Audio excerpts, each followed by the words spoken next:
According to a new report by Oxfam, climate finance in West Africa, the report says that 62% of the 11.7 billion US dollars that was declared by donors between 2013 and 2019 have been mostly in the form of loans, aggravating the debt crisis in most West African countries.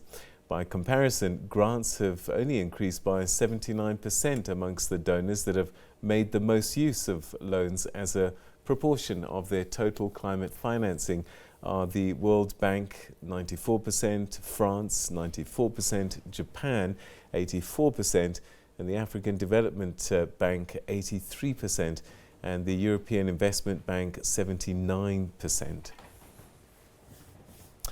Well, to help us make a little bit more sense of this, we're now joined by a co-author of the report, Martin Casas, who is the Programme and Influencing Advisor on Climate Change and Resilience for Oxfam. Thanks very much indeed for joining us. Welcome to the programme.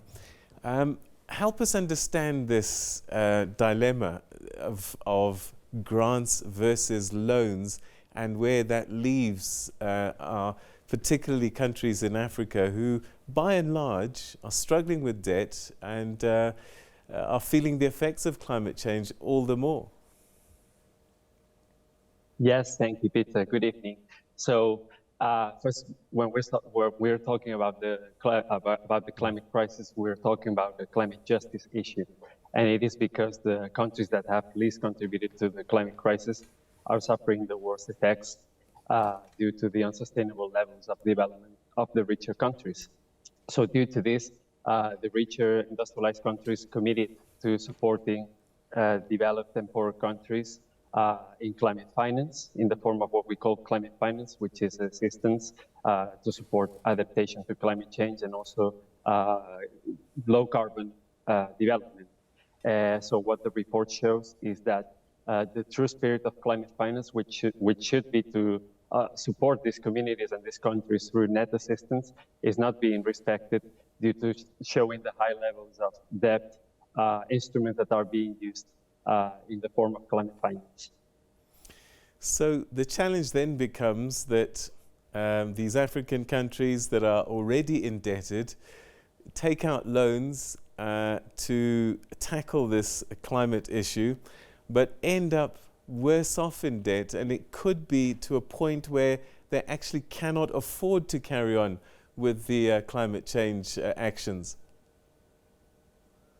Yes, so actually what we are denouncing in our report, or just raising an alarm, is that this resort to debt instruments within the climate finance architecture is completely unjust for countries that are highly indebted already, and out of the 8 countries that we included in our study, 7 of them are listed as heavily indebted poor countries.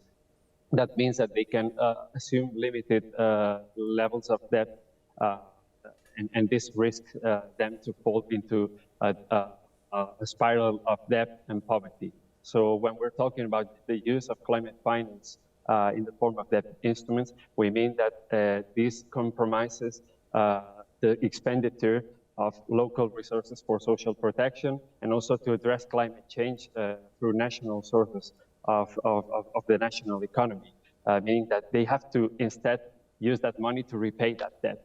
So that's why we denounce that this is not appropriate.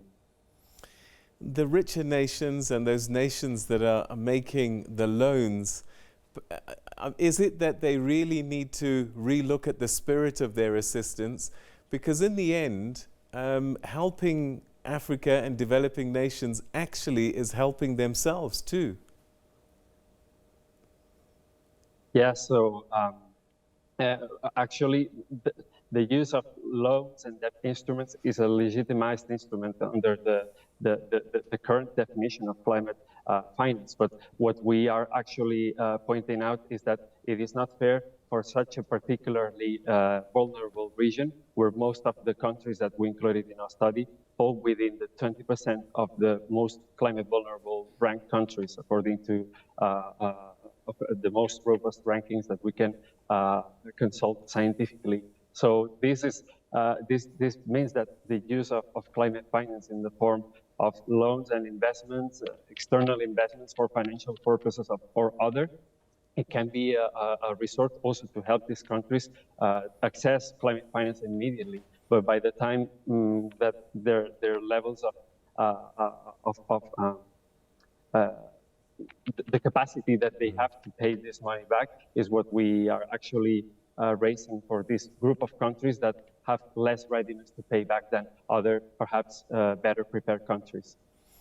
So what is Oxfam recommending? I think you've given us clues already in some of your answers, but more specifically, what should happen? So yes, we have three main asks. The first one is that developed countries or industrialized countries that are part of the United Nations, the Framework Convention on Climate Change, they should respect their current engagements to provide $100 billion of climate finance a year, which was not met in 2020. And furthermore, this objective was extended to 2025 because we couldn't meet that objective in 2020. So first of all, meeting this commitment is a minimum standard and proving that we can be transparent about it. The second one is how do we improve that commitment? In the next COP happening in Egypt in early November, there will be starting discussions about the new objective post 2025. It seems far, but yes, it's post 2025, and we really think that the objective should really the objective of the amount of finance reaching these countries should be much higher. And finally, not least, this finance that is provided to these countries, and especially the countries that are most vulnerable and impacted and have higher levels of debt, should be entirely in the form of grants and also supporting adaptation, which is the higher need that these countries have, instead of having a higher proportion of finance contributing to mitigation. And I suppose West Africa, given the deserts that exist already, is particularly vulnerable.